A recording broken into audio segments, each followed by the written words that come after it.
విద్యాబుద్ధులు నేర్పించాల్సిన టీచర్సే తప్పుదారి పడితే ఆ తప్పుకి ఎవరిని బాధ్యతలు చేయాలి అంటే సిస్టమ్నా లేదంటే ఇండివిజువల్గా ఉన్న ఆ టీచర్స్నా అంటే మీ సమాధానం ఏంటి? ఎందుకు చెప్తున్నాను అంటే ఇప్పుడు జరుగుతున్న ఎగ్జామ్ ప్యాటర్న్ అంతా కూడా చాలా డిస్టర్బ్డ్గా అనిపిస్తుందండి. మనకు అన్నీ కూడా ఆన్లైన్లోనే ఎగ్జామ్స్ జరుగుతున్నాయి. బట్ ఎన్క్రిప్టెడ్ ఉన్నా కానీ ఎవరైతే క్వశ్చన్ పేపర్ రెడీ చేస్తారో వాళ్ళ బ్రెయిన్లో ఉన్న క్వశ్చన్స్ని తీయలేము.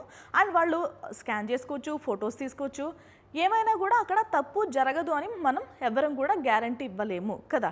అండ్ ఇంకొకటి ఏంటంటే ఎవరైతే పేపర్ డిజైన్ చేస్తున్నారో వాళ్ళకే ఎడ్యుకేషనల్ ఇన్స్టిట్యూషన్స్ ఉంటాయి. అంటే వాళ్ళు కోచింగ్ ఇన్స్టిట్యూషన్స్ పెట్టుకోవచ్చు, రకరకాల ఇన్స్టిట్యూషన్స్ని పెట్టుకుని వాళ్ళు రన్ చేస్తూ ఉండొచ్చు.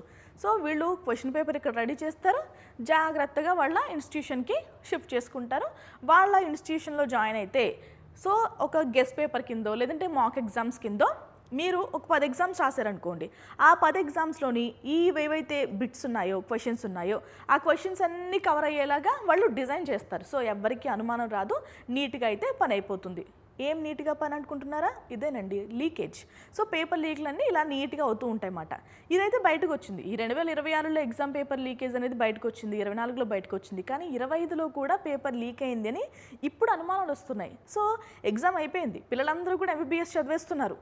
ఒకే ఇంట్లోనే ఇప్పుడు ఏవైతే నిందితులు ఉన్నారో వాళ్ళ ఇంట్లోనే నలుగురు ఒకేసారి నీట్ క్వాలిఫై అవ్వడం, గవర్నమెంట్ కాలేజెస్లో వాళ్ళు ఇప్పుడు MBBS చదువుతుండడం, వీటన్నిటిని ఇప్పుడు మనం మార్చగలుగుతామా? సో రియల్గా ఎవరైతే బాగా చదువుకున్న విద్యార్థులు ఉన్నారో వాళ్ళందరూ కూడా ఇప్పుడు డౌట్ లేకుండా నష్టపోయినట్టే కదా. సో ఈ సిస్టమ్ని ఎంటైర్గా చేంజ్ చేయాలని కొంతమంది వాదిస్తుంటే అట్లీస్ట్ ఇప్పుడు పేపర్ బయటకు వచ్చింది కదా, ఆ నిందితులకైనా పూర్తిగా శిక్ష అయితే వేయండి. అది కూడా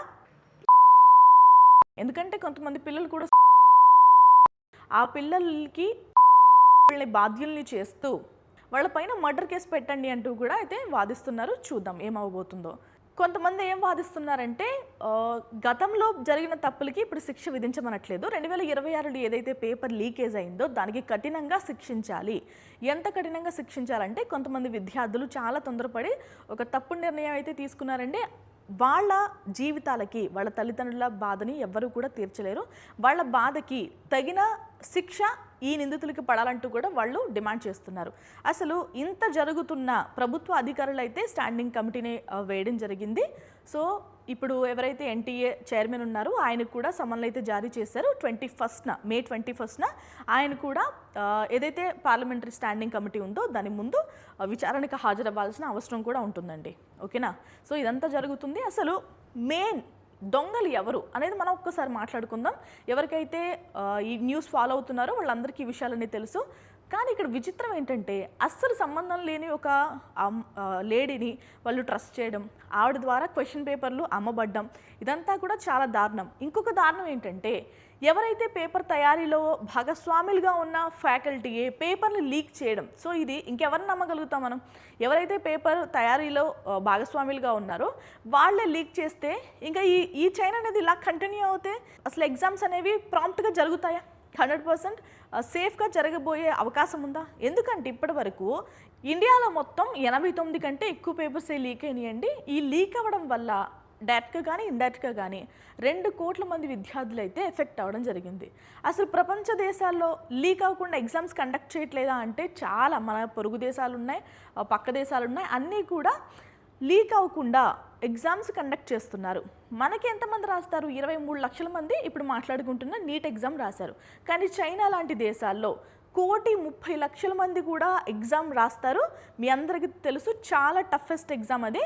సో ఎంత పకడ్బందీగా ఎగ్జామ్ కండక్ట్ చేస్తారంటే ఆ ఒక్కరోజు ఏం జరుగుతుందంటేనండి మొత్తం ఎలక్ట్రానిక్ గ్యాజెట్స్ ఏమీ కూడా వర్క్ అవ్వకుండా ఫుల్గా టైట్గా ఎగ్జామ్ అయితే కండక్ట్ చేస్తారు. మీ అందరికీ తెలుసు వరల్డ్లోనే టఫెస్ట్ ఎగ్జామ్ అది గౌకో ఎగ్జామ్ చైనా కండక్ట్ చేస్తుంది. 1,30,00,000 మంది అయితే ఎగ్జామ్ రాస్తూ ఉంటారు. చూడండి ఆ నెంబర్ ఏమైనా చిన్న నెంబరా? అది కూడా ఆన్లైన్లో జరుగుతుంది, పకడ్బందీగా జరుగుతుంది. దాన్నైనా ఇన్స్పిరేషన్గా తీసుకుని మన ఇండియాలో కూడా ఎగ్జామ్స్ అనేవి అంత పకడ్బందీగా కండక్ట్ చేస్తే చాలా బాగుంటుంది. ఎందుకంటే ఇది 1, 2 కాదు, 23 లక్షల మంది విద్యార్థుల యొక్క తలరాత. ఎందుకంటే వాళ్ళు ఒకరోజు 2 రోజులు కాదు, 4 సంవత్సరాలు చదివే వాళ్ళు 3 సంవత్సరాలు 2, 1 ఇలా సంవత్సరాలు చదువుతున్నారు, డబ్బులు ఇన్వెస్ట్ చేస్తున్నారు, పేరెంట్స్ కూడా హెల్ప్ చేస్తున్నారు. సో అందరూ ఇప్పుడు మళ్ళీ మెంటల్గా ప్రెషర్ తీసుకోవాల్సిన సిచ్యువేషన్. ఇదంతా ఎందుకు జరిగిందో తెలుసా? ఒక 10 లక్షల రూపాయల బేరాల కోసం అయితే అమ్మేశారు మొత్తం లైఫ్ని. ఒక్కసారి వాళ్ళ పేర్లు అయితే చదివే ప్రయత్నం చేస్తాను. ఫస్ట్ ప్రొఫెసర్ శివరాజ్, ఈయన కెమిస్ట్రీ ప్రొఫెసర్ అండి. ఇంకా కులకర్ణి గారు కెమిస్ట్రీ ప్రొఫెసరే. మనీషా, ఈమె కూడా బయాలజీ అండ్ జువాలజీ టీచ్ చేస్తారు. సో ఈ ముగ్గురు ఎవరైతే పేపర్ ప్రిపరేషన్లో భాగస్వాములుగా ఉన్నారో వాళ్ళే పేపర్ లీక్కి ప్రధాన సూత్రధారులు.